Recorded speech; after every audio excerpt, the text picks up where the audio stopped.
Hello, everybody. It's Lisa Tomei Zonneveld from Prolific Polls. It's so wonderful to be here today. And welcome Darryl Santola, all the way from California, which I think I might fly out to until the weather gets right here in North Carolina. So great to have you here today, Darryl. Thank you. It's lovely to be here, Lisa. Thank you.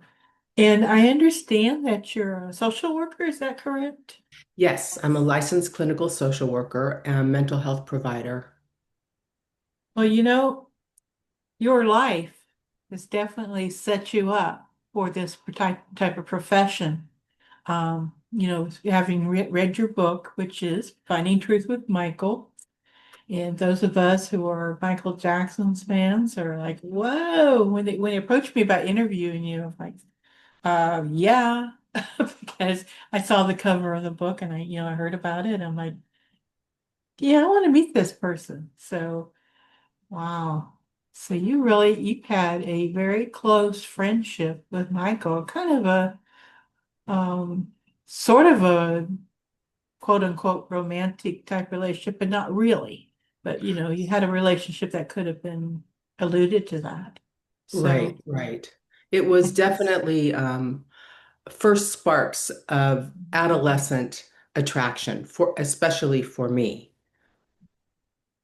well, let's just kind of jump into it a little bit. Okay, Maybe let's do tell us that. a little bit about where you're coming from when you started this story with this book.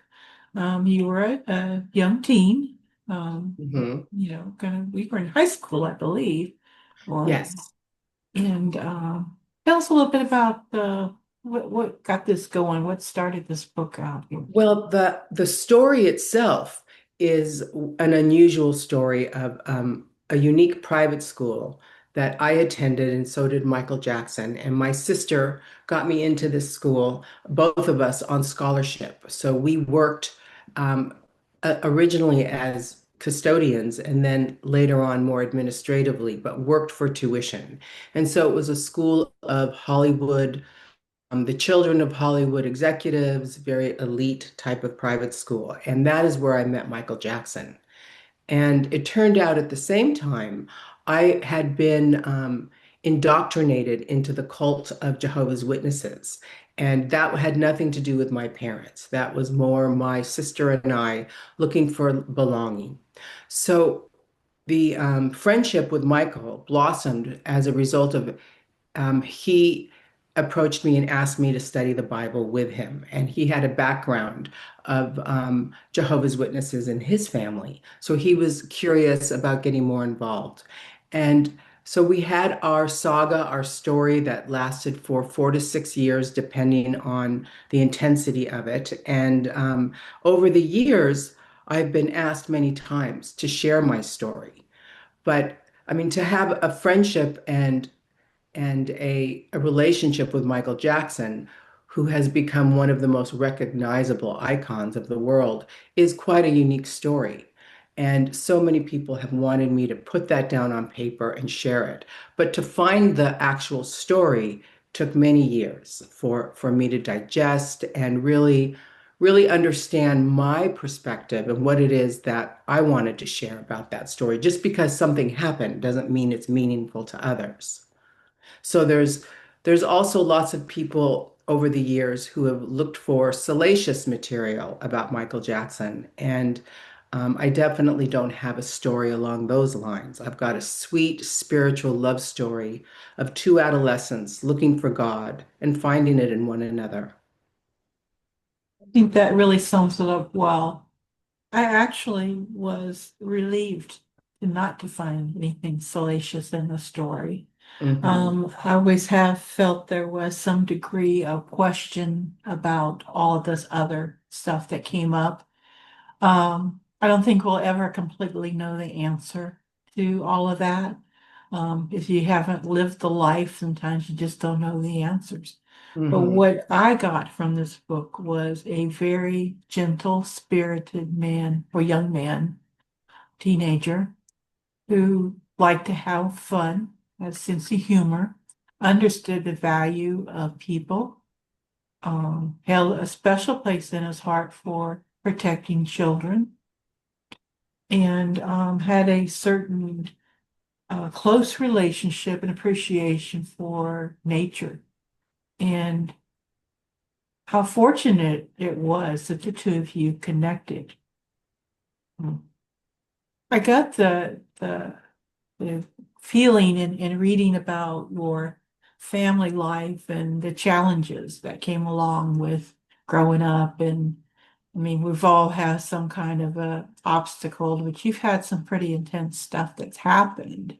PTSD causing kind of stuff, which Hmm. probably is something to do with why you're a therapist today, because Absolutely. you've Wounded lived healer. it, you know. So, so the best therapists are the ones that have gotten through the hurdles themselves in life.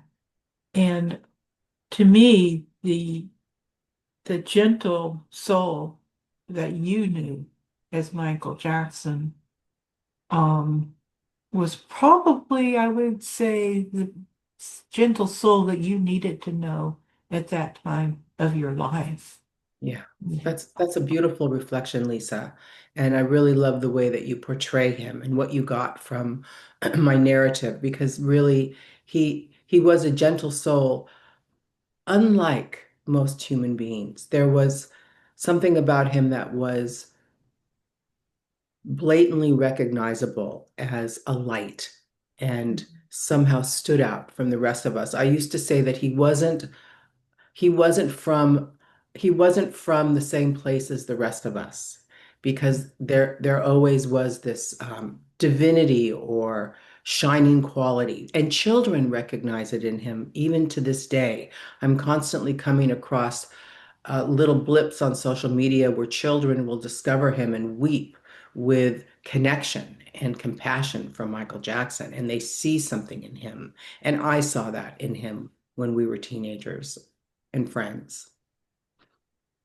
Last time that I saw like anything major with Michael Jackson was I went with my sister and my daughter to see I think it's called This Is It, the movie that came out, and we were like totally into that, and really enjoyed that a lot.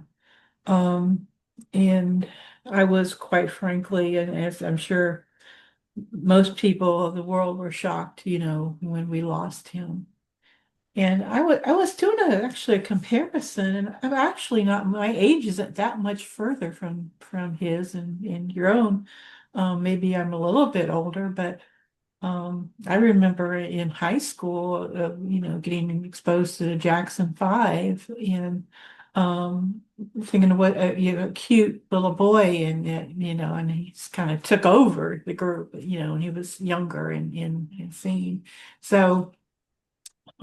But to see all the changes that happened in his life and to hear your story, it really gave me a feeling of compassion, for what he must have been going through and what you must have gone through when you made changes with your religious choices.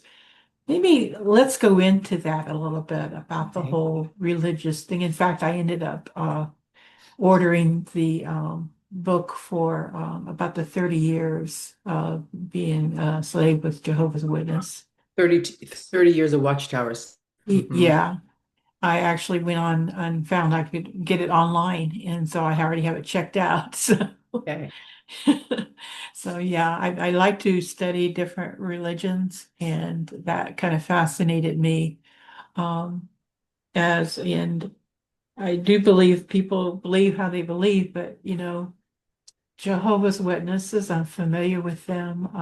I was married to a family that was, half of them were Jehovah Witness, and experienced some of the Oh, differences of their faith. I wasn't a Jehovah's Witness or anything like that, but I became more aware of them because certain family events weren't celebrated in that, and it was confusing to me. So I learned more about that.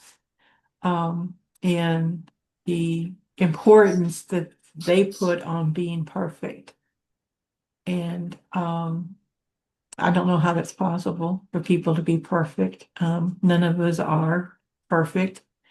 Um, How was that for you with going through that whole process? I mean, you really faced it dealing with, well, I'll let you tell the story. How was that for you um dealing with the whole perfection and expectations of being a Jehovah's Witness? Well, initially, there's quite a bit of safety in the structure and in the codification of behaviors and knowing what to do.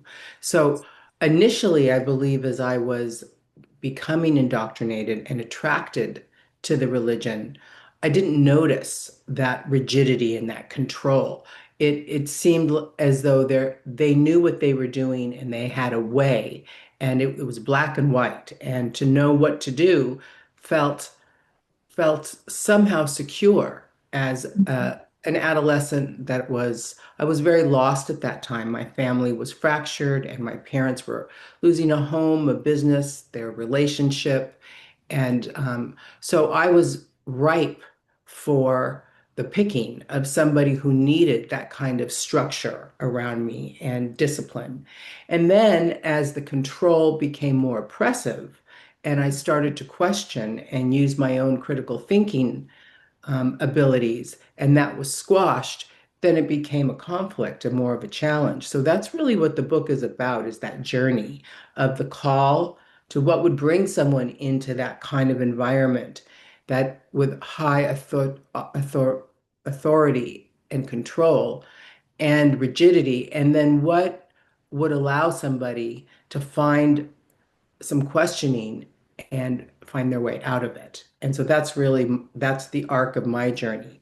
And the most difficult part, of course, after being in a religion that isolates you from the rest of the world, when you're ready to emerge from that after finding out that it doesn't suit you any longer, then you're isolated and you're all alone.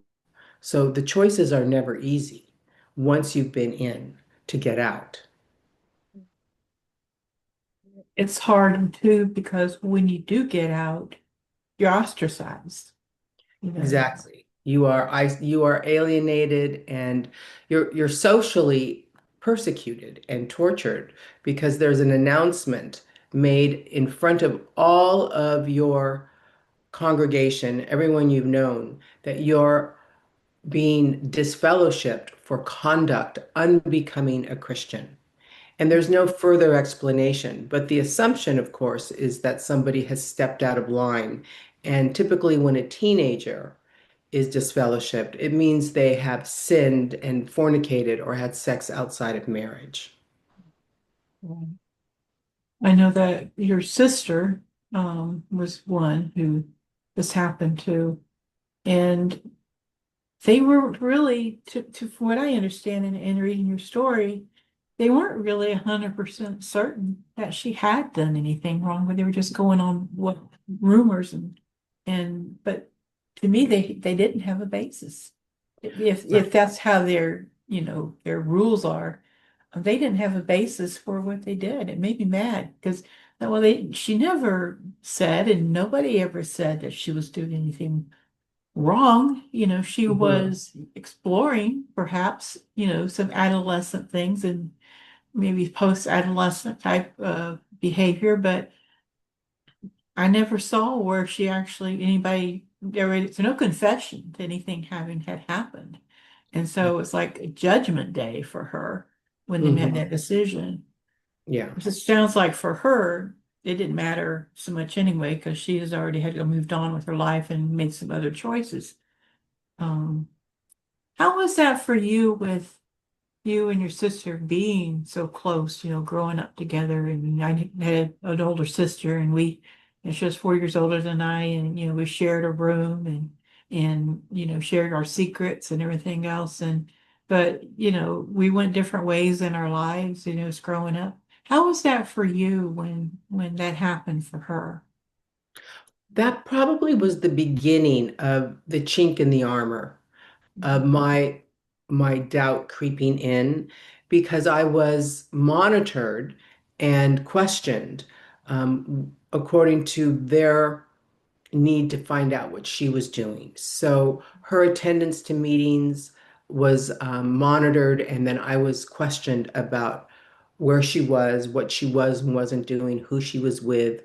And then I was brought into chambers or the private quarters and asked questions about her sexuality.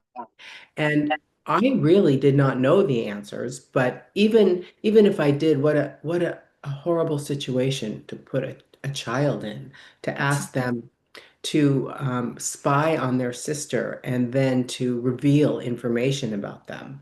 I mean, that's quite coercive It and surely authoritarian. is.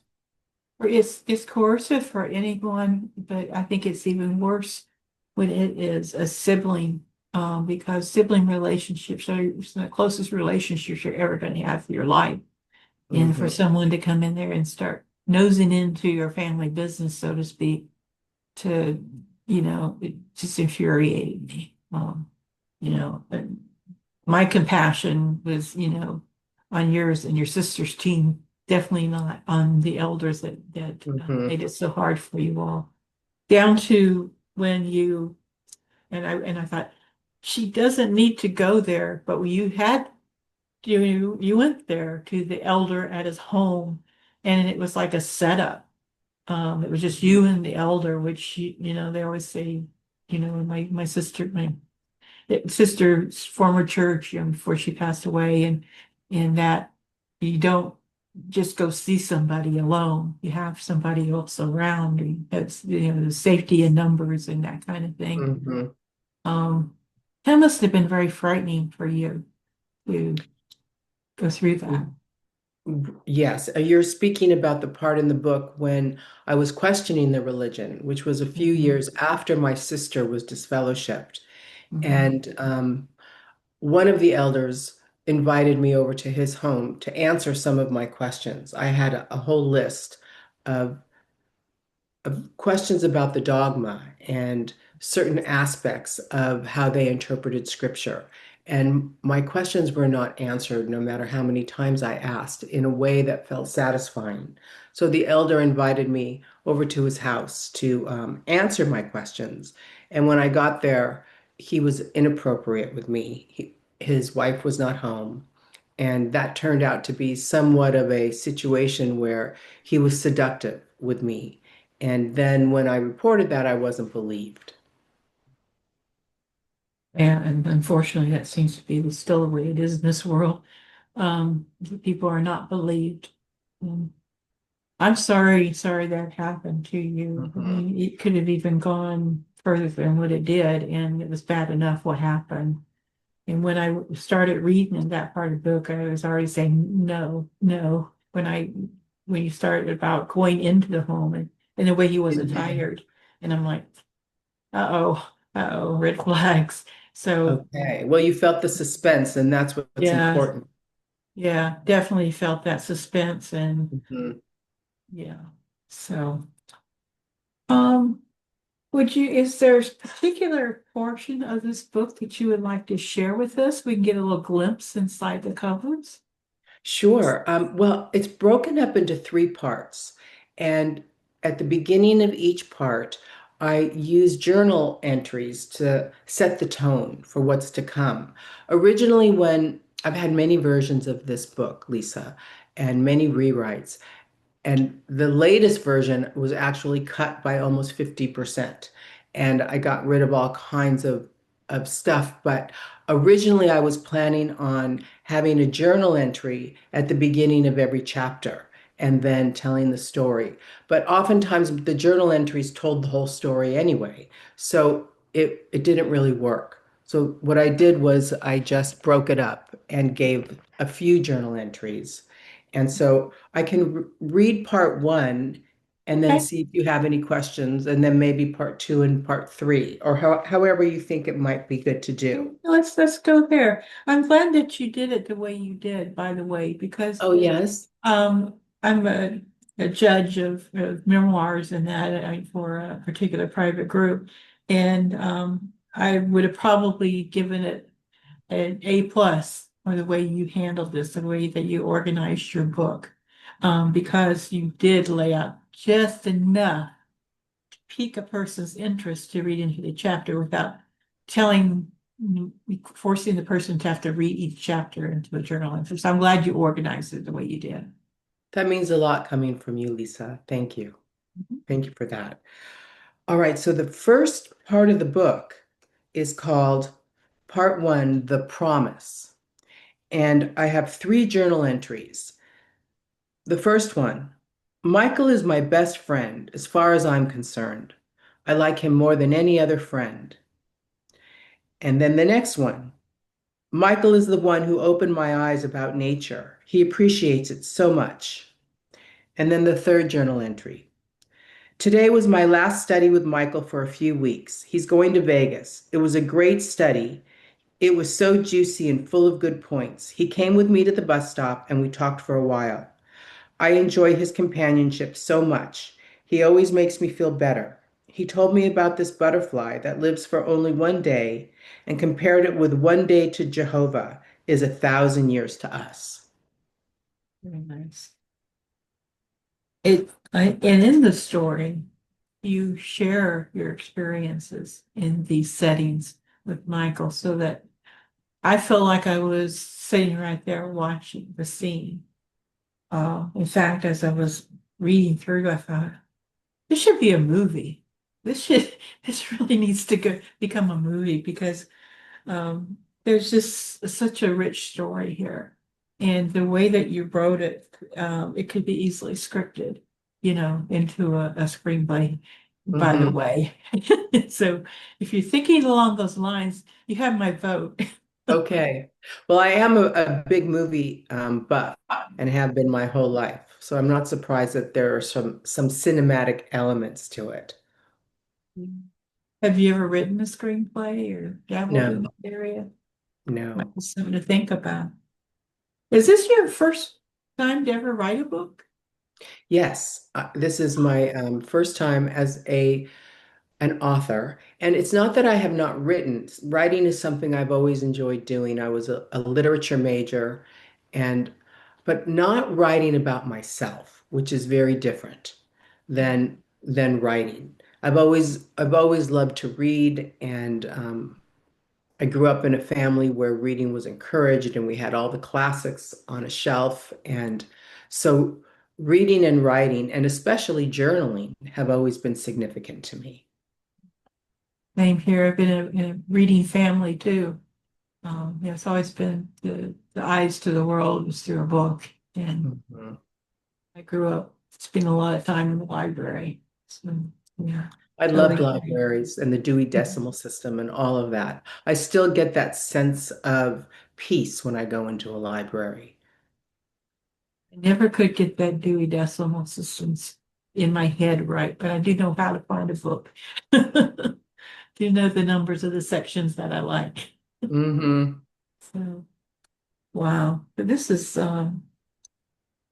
this really takes you in, and I like that you were writing in a. How old were you when you started writing in a journal? I was probably about 13 when I started journaling.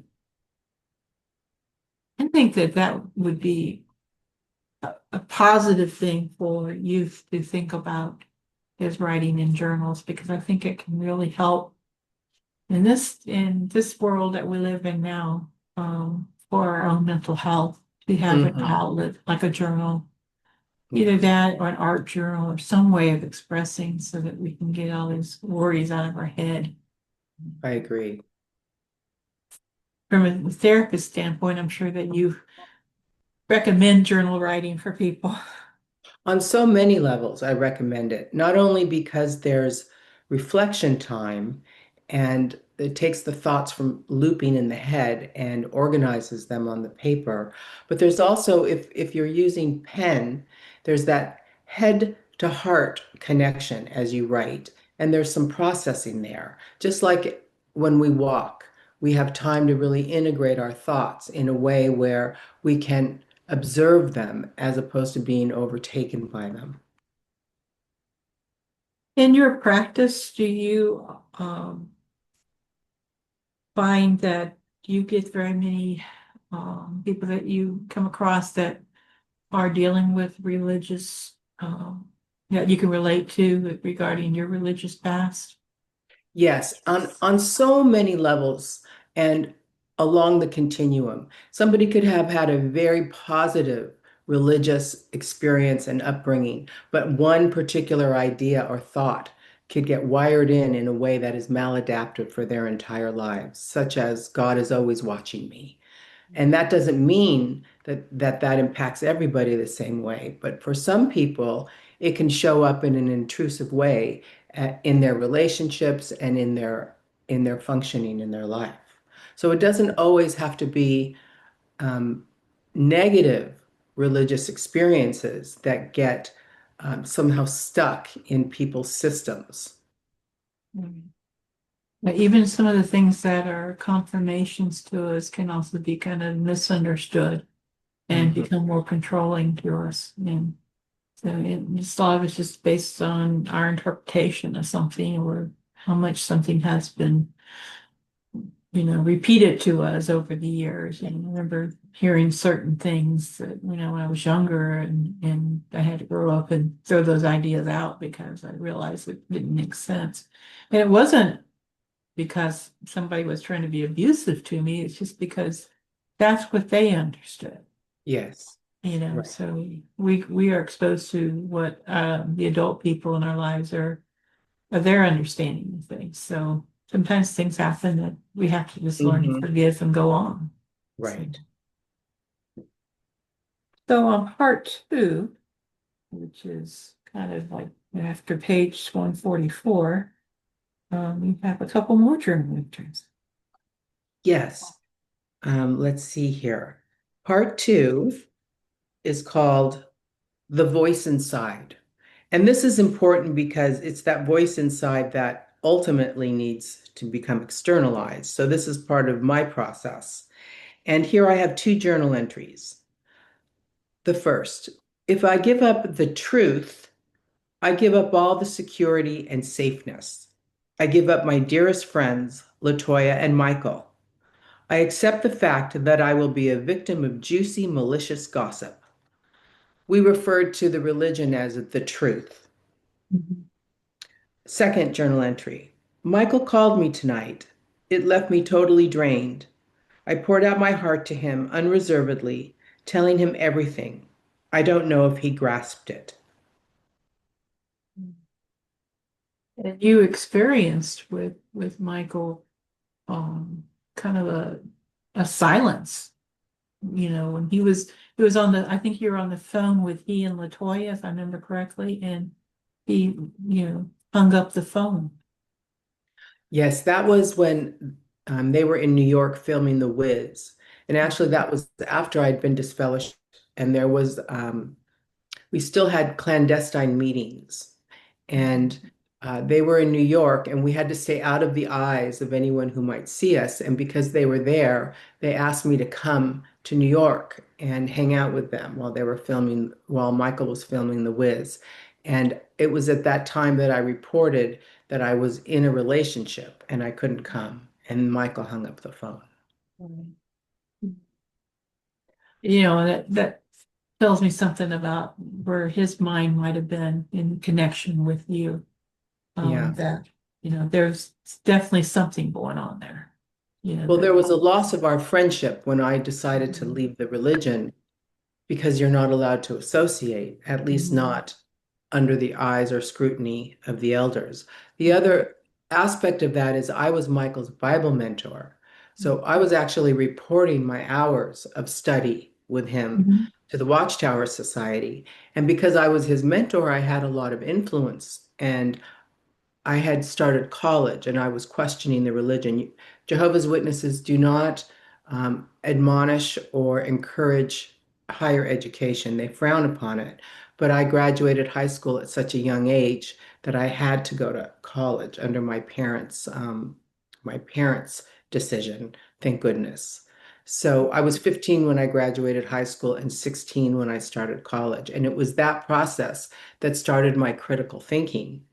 And when I had the questions as Michael's Bible mentor, that was a dangerous situation for the church because I had influence over him. Mhm. Yeah. And they were heavily invested in keeping the Jackson family active in the church at 10% tithing. Um, you know, Which I've been told I remember that that was what was encouraged, although I've been told by others that that isn't accurate, that they didn't require. It was more just a suggestion. okay. Still kind of have to wonder. Still, of course. Without going in the books, you really will never know, right? And the name, the notoriety, and the endorsement of Oh, having yeah. high-profile members of the organization. They Mhm. didn't need some little teenager coming along throwing that all off. Well, they certainly had a large group, a large family there to consider. Hmm. Yeah.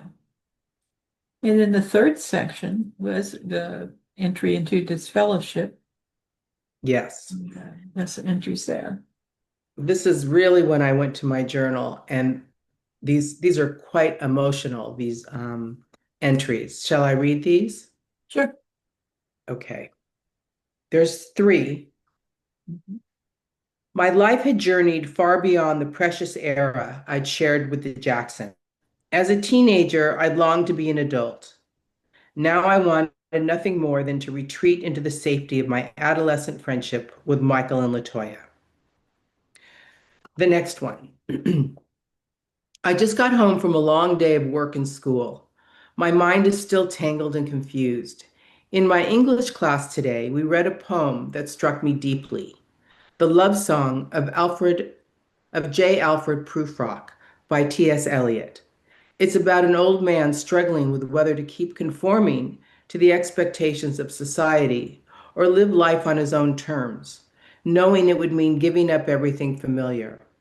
That's me. If I give up the truth, I give up all the security and safety it has given me. I give up my dearest friends, Latoya and Michael. But I also know deep inside that I have no regrets about stepping away. I no longer believe the version of God that they've given me. I've made up my mind now. I just have to live with the decision. And lastly, this is an inscription from a book Michael gave me. This is not a journal entry, but it's an inscription from a book he gave me of children from around the world, a black and white photo essay. And it says, "Look at this, Darls, as if they are your own children, because they really are, you know." That inscription actually indicates the close relationship and understanding that you had about both of yours compassion for children. And these are children that were either malnourished, neglected, something's gone on in their lives to Mm, give them challenges, that were something that's unfathomable. So I feel the loss of your friendship with these people when you develop such a close relationship, the Bible classes, and just the sharing the teenageness of mm, connecting with Latoya and Michael. And actually, I think if I remember correctly, Latoya and um, you had your own friendship without Michael, that you would hide away, so to speak, at this one place that where you wouldn't be seen by mhm, the eyes, as you say. mhm. So kind of makes me think of the Handmaid's Tale, the eyes watching you. That had to be a challenge in and of itself, that having to kind of hide away. You're in a big area, I suppose, but still, Mhm. they always say it's a small world, and wasn't that kind of anxiety producing to Yeah. wonder if you're being watched and what you're doing? Well, to get in trouble for friendship is confusing in and of itself. Yes. Sneak around to be a friend. Hmm.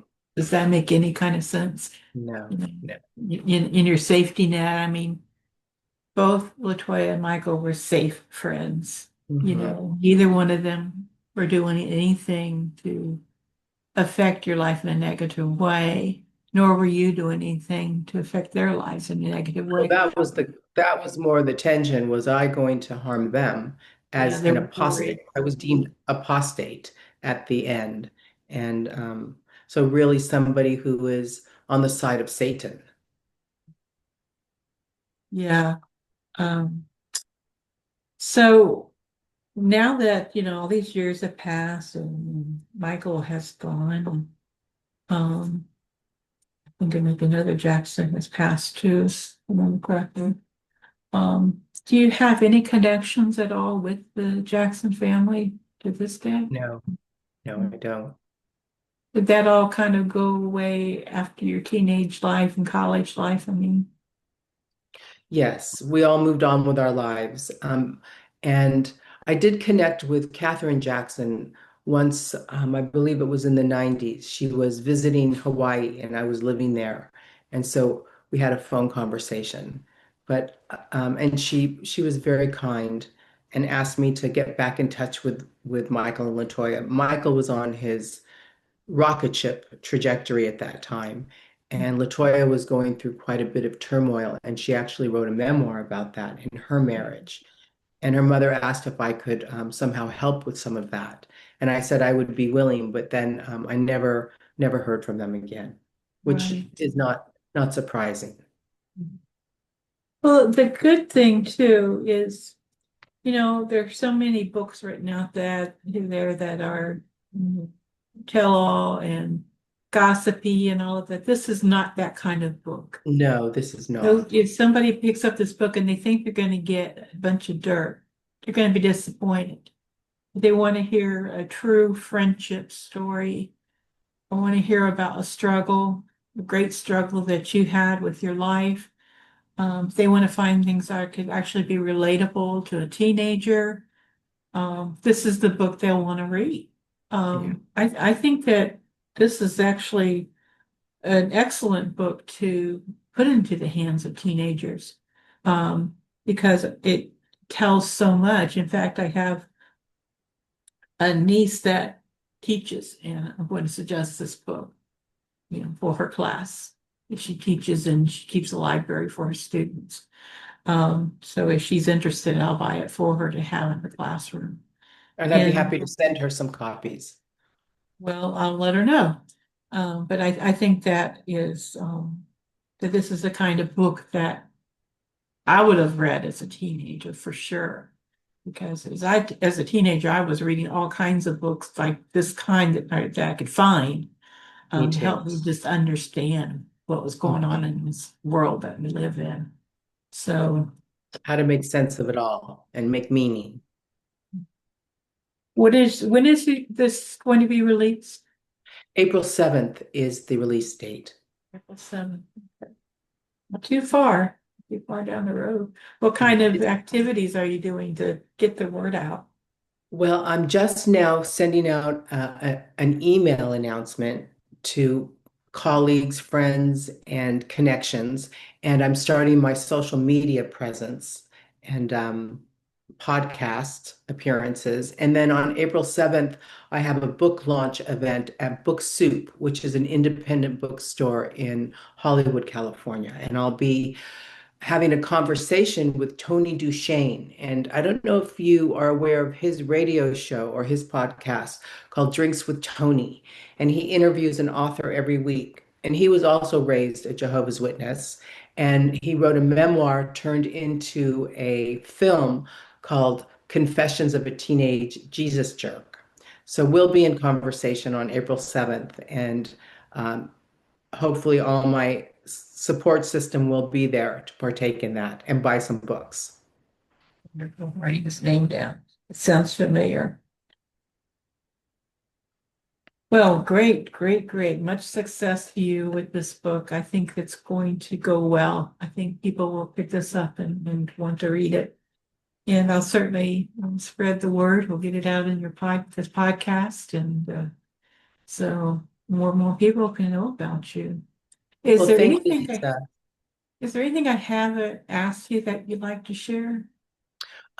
Well, I want people to know that if religious trauma or adverse religious experiences are something they have struggled with or have more curiosity about, they can go to my website, findingtruthwithmichael.com, and there's information there, a workbook that is downloadable for free, and other resources in case they're searching or starting an inquiry as to how to make sense of what might have happened to them. Thank you. I will put that information in the show notes so people can click on that link and go to your website and download Okay. that. It's a wonderful service to offer people. Darrell, it's been great talking with you today. It's an Thank you honor. so Thank you, much. Lisa. You have a wonderful rest of your day. You too. Nice to Thank meet you. you. Thank Bye-bye. you. Bye-bye.